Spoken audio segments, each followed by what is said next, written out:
You probably already guessed this video was coming.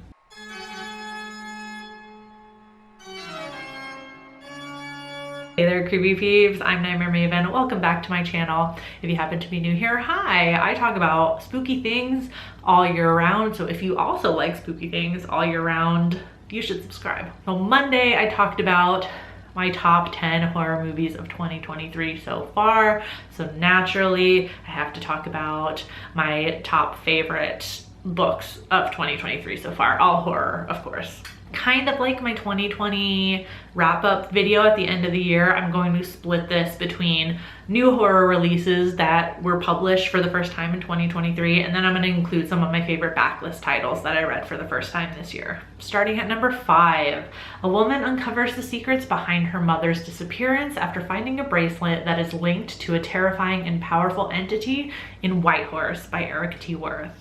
We read this for Creepy Book Club and it ended up being a really fun discussion, I think. Pay no attention to the fact that I think that about every Creepy Book Club discussion, but still. And this reminded me of The Only Good Indians quite a bit. I would highly recommend if you liked that book as well. There's a really good dose of indigenous like folklore and legend in this, paired with the very real horrors of the murdered and missing indigenous women and two-spirit people.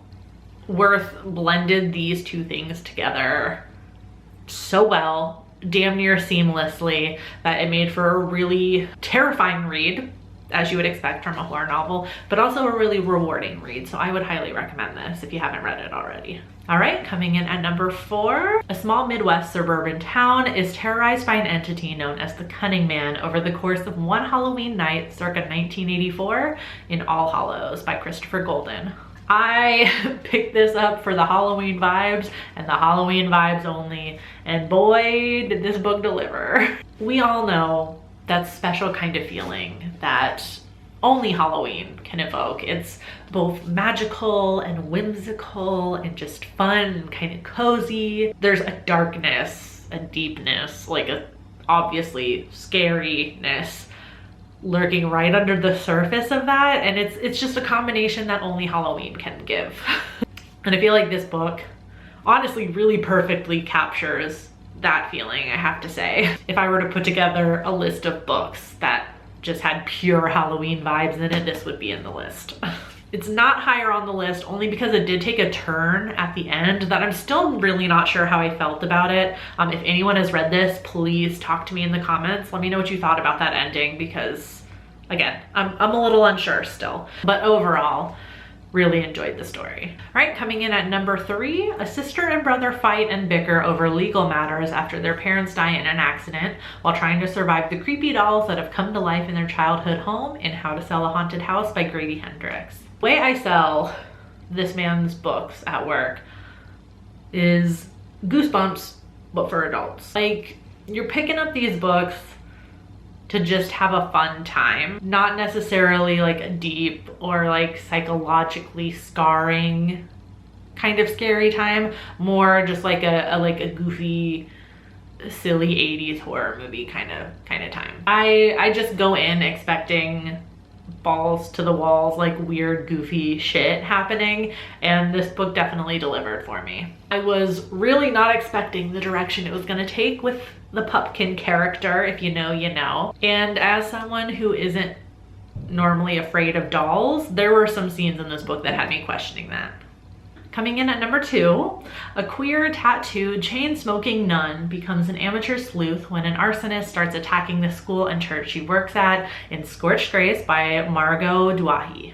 This is definitely a murder mystery. It's not in the horror genre, but I would say it's horror adjacent. I think murder mystery is horror adjacent, right? But I'm including it anyway because it was such a fun read and I feel like a lot of you guys might enjoy it as well, so I want to mention it to you guys. I don't dabble much in the amateur sleuth territory when it comes to books, but I had to pick this one up because it's got a queer nun as the main character. I just couldn't pass up a character like Sister Holiday, and I'm really glad I read this. The writing itself is just really beautiful, and as you can imagine, with this character, our main character. There is quite a bit of discussion about Christianity when it comes to LGBTQ plus people, and of course a bit about like church leaders who have become corrupt in their positions and how that affects the religion as a whole and the people within the religion that are truly trying to do good work and help people when they can. Not only is this just kind of like a fun murder mystery to read, it's got a lot to say, and I really appreciated that. And I'm not gonna lie, I just want to mention really quick,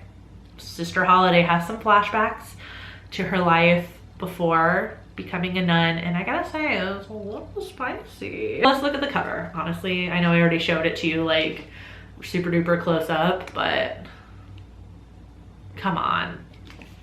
Fucking gorgeous, this cover. Highly recommend Scourge Grace if you like amateur sleuths. All right, and then coming in at number 1, a woman is forced to relive her childhood traumas when her mother comes to stay during the pandemic lockdowns in Mothered by Zoya Stage. Yet another creepy book club pick that we had a really great discussion about. Creepy book club lasts about an hour, and even after an hour had passed with this discussion, I feel like we could have gone for like 2 more hours. There was still so much to unpack with this book. The lockdown aspect was of course super relatable, and just of course being stuck in any capacity at home with toxic family members.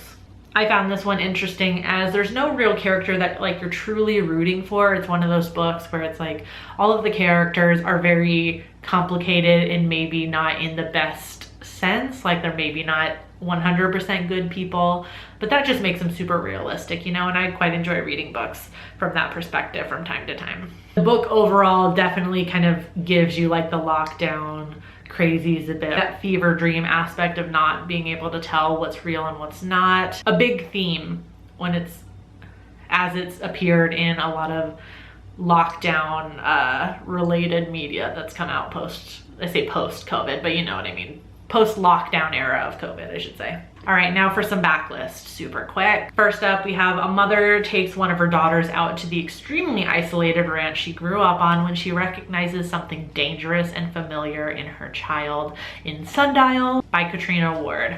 I will not say that I loved this as much as I did The Last House on Needless Street. I don't know that anything could top that. Even Ward writing herself, I don't know. Sundial did touch on a lot of similar themes to Needless Street, and just like Needless Street, this book ripped my heart out, dissected it, ripped it open, and then just kind of like shoved everything back in my chest by the end. There's just something in the way she presents these like emotionally traumatic and terrifying concepts. Like they're just presented so beautifully almost, and it's I don't know, it's wonderful to read. It really is. Like I think her books stand in a category all their own. Like they are horror books, yes, but something else, you know? I would highly recommend Sundial as well, especially if you read Needless Street and you liked it. I would check out Sundial also. And next, a young woman starts taking a drug that allows her to see the dead after her ex-boyfriend is found dead on the side of the road in Ghost Eaters by Clay McLeod Chapman. I made a dedicated video to this one that'll link above, so I won't go too in depth on this one. You can watch that video if you want to know more about like the themes and really what I thought about the book. But I thought this was just such a wonderfully written story about grief and hauntings, like the idea of a haunted house or being a haunted person. It's tragic, it's gorgeous, and I feel like pretty horror is is a video I could maybe make at some point after I've read a bit more. Just like, it's like the prose is beautiful, but it's a terrifying subject matter. Like those kind of books. That's this book. Probably the most unique take on like a haunted house story that I've ever read or seen. Would highly recommend. Lastly, probably one of the best books I've read this year so far, and maybe possibly one of my favorite horror books I've ever read also. After a devastating hurricane, the employees at a Florida theme park are stranded. As the wait for aid gets longer and longer, they form groups and go full Lord of the Flies in Fantastic Land by Mike Bakovin. I loved this book. It's like mock nonfiction. Like, it's like to books what a mockumentary horror would be to film, you know? The whole premise is that like this book that we're reading is a book somebody is writing, a character is writing in the book as like a retrospective of this tragedy that happened at this place called Fantastic Land.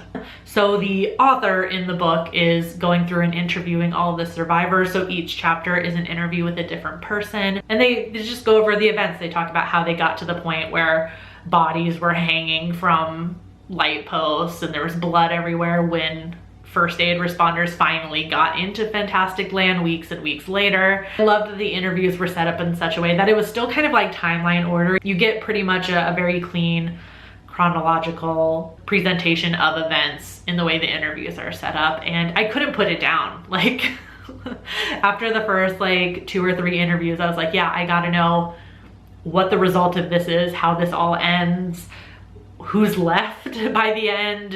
It was insane. It was an insanely good read. I will say though, I completely listened to this on audiobook, and I can say this with full confidence, one of the best audiobooks I've ever listened to, period. I looked it up because I was I was convinced that it was a full cast reading this book, absolutely convinced. There's 2 narrators. It's 2 narrators. If I hadn't looked it up, I would be telling you right now it was a full cast of narrators. That's how completely unique each voice was. Super brutal, super scary, could totally happen, at least in Florida, I can say that much. If you read nothing else that I've talked about in this video, read Fantastic Land. All right, so there you have it. Those are my favorite books that I've read so far this year in 2023. Of course, let me know what your favorites you've read so far this year are in the comments, because the employee discount where I work just got a little larger, so I can buy even more books now. I'm gonna be even more of a problem. I hope you enjoyed this video. If you did, give it a thumbs up. Subscribe if you're new here. Become a creepy peep today, and I will see you very soon with a new video. Until then, stay strange. Bye.